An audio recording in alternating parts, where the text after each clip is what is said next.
Hi everybody, it's Ryan from Ryviews.com, and today I'm doing my first tips and tricks video for Bloons Monkey City.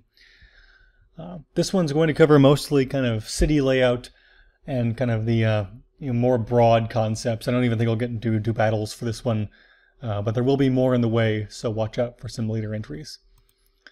So let me log in here.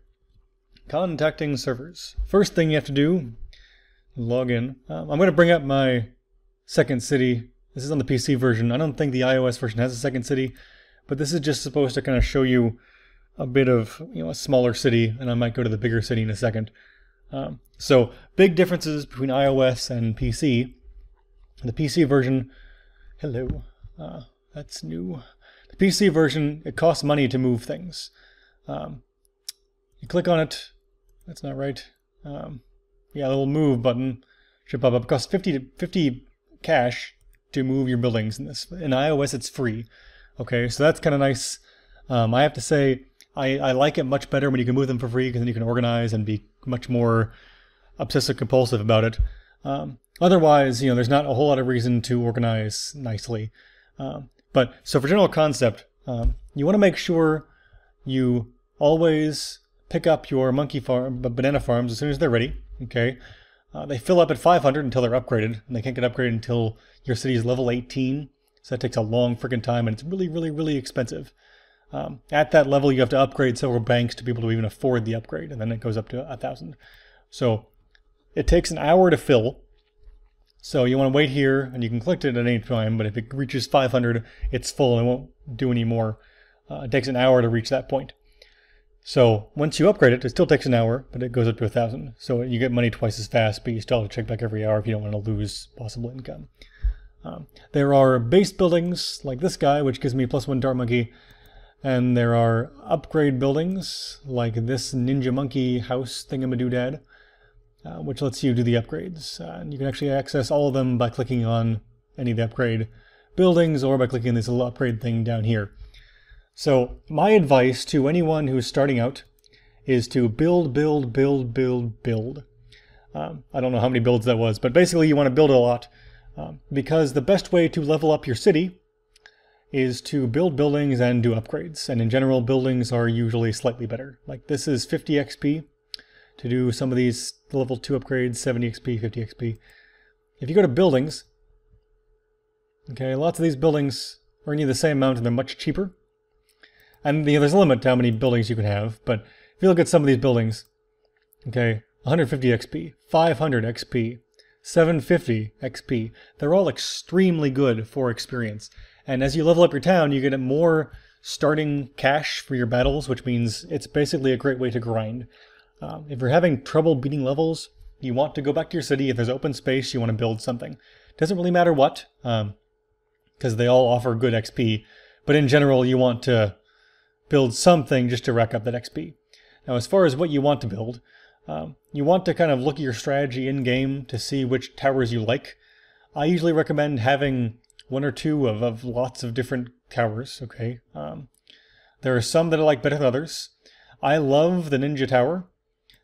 Basically, the ninja tower can throw shurikens, which pop 2 balloons by default, and gets the camo balloons by default, which is fantastic.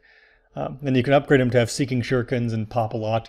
He's great for a long time early in the game because you have lots of low-level balloons that you attack. So the ninja is probably the most useful early on. Later in the game, you need to start shifting that, because when you have powerful balloons, the ninja cannot hold up. You need to have more popping power. So when you have a large amount of really high-level balloons, whatever, cut out the A, I really recommend using the House of Ice, which I'm going to build right now, and the glue factory, which I'm also going to build right now. So both of those can be upgraded to popping balloons when they hit them, which is fantastic. The ice tower has a radius, and it'll freeze that radius, which you can upgrade the duration. But there's also an upgrade down the line to pop balloons that it freezes. So that's a great way to pop lots of high-level balloons, including lead, which ninjas can't hurt. And it's a really good way of hurting a large amount and slowing them down for your popping towers later on. Glue is the same way. It's good for slowing down, and you can upgrade it to injure balloons that it glues. So it's a really good upgrade. Now, for general firepower, the ninja is still good, but you also want to upgrade the engineer, where for the PC version, you have to have a level 5 second city, which takes quite a while.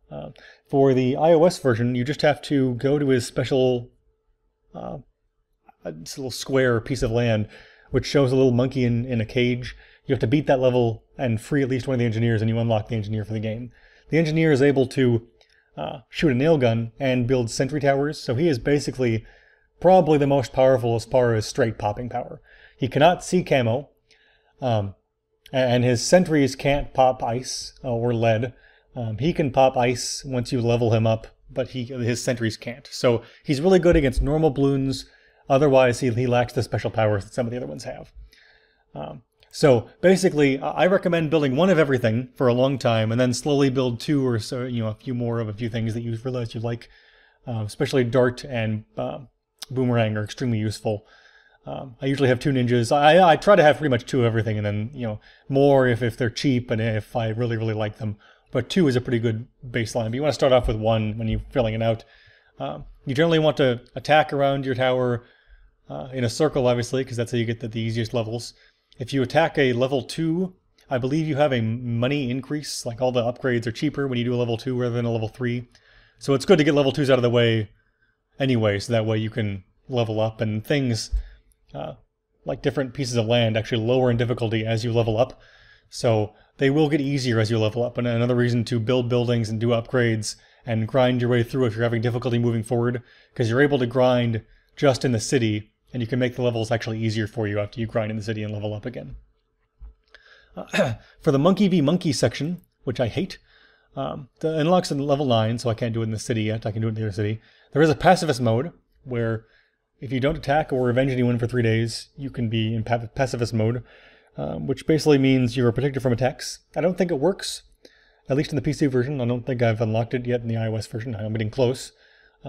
I possibly have. Maybe it's been 3 days. If that's the case, it doesn't work there either. And when you get attacked, they steal your money. So if you're attacked, excuse me, you have 24 hours to respond from the time you get the notification. So basically, what you want to do is you want to respond after you spend all your money. You want to have 0 money in the bank, or very low, close to 0, whenever you respond. That way they don't steal any money. And you also usually want to do that when you're ready to take a break. Because, at least in the iOS version, I don't know about the PC version, but in the iOS version, when you get attacked, you actually get some buildings injured, which they take anywhere from 10 minutes to like an hour to fix. And if they injure the Super Monkey Villa, whatever it's called, it takes like 3 hours to fix. So if you're defending, and usually, like I've never successfully defended anything, so typically speaking, you're going to get your ass kicked. Do it before you want to take a break, and do it when there's no money in the bank. That's what I'll recommend. So yeah, that covers it for right now, kind of setting up your town and Monkey v Monkey. I'll do a few more tips and tricks about kind of level placement and such, kind of what to do and what situation different monkeys to use. But for right now, this squares away part 1 as far as the city layout. Thanks for listening, everybody. Visit www.ryviews.com for more content, and don't forget to subscribe. And let me know what you think of this game in the comments, and what you think of my tips, or if you have other tips for fellow viewers.